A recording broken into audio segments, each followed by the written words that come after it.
उड़ू ऊंचा।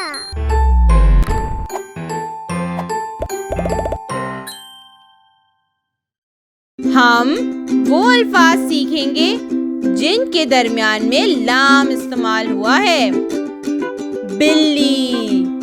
बिल्ली एक पालतू जानवर है। मेरे पास एक बिल्ली है। मैं उसे रोज पीने के लिए दूध देती हूँ। बिल्ली अलग अलग रंग की होती है, सफेद, ब्राउन, ग्रे और काली। बिल्ली चूहे का शिकार भी करती है। नलका। नलके को इंग्लिश में टैप कहते हैं।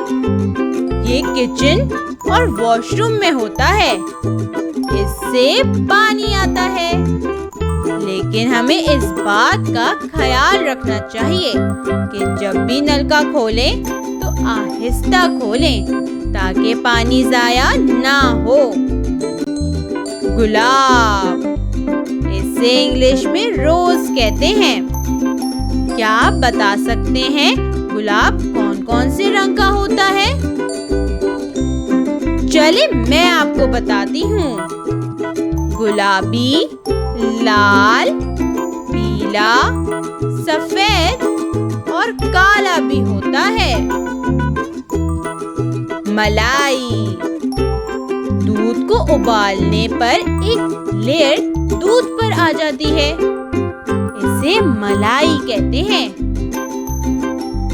इसे चीनी डालकर पराठे के साथ भी खाते हैं और ब्रेड पर भी लगाकर खाते हैं। बच्चों, क्या आप जानते हैं मलाई खाने से हमारे जिस्म को ताकत मिलती है? इन अल्फाज को मेरे साथ दोबारा दोहराएं। बिल्ली, नलका, गुलाब, मलाई। अब आप अपनी जांच करें। इन तस्वीर को गौर से देखें और बताएं कि इनमें किन अल्फाज के दरमियान में लाम लिखा है। दूध, बिल्ली, पौधा, गुलाब, नलका, पानी, मलाई, दूध। क्या इस लफ्ज के दरमियान में लाम आया है? जी नहीं, इस लफ्ज में लाम दरमियान में इस्तेमाल नहीं हुआ है। बिल्ली। क्या इस लफ्ज में लाम दरमियान में आया है? जी बिल्कुल, इस लफ्ज में लाम दरमियान में इस्तेमाल हुआ है।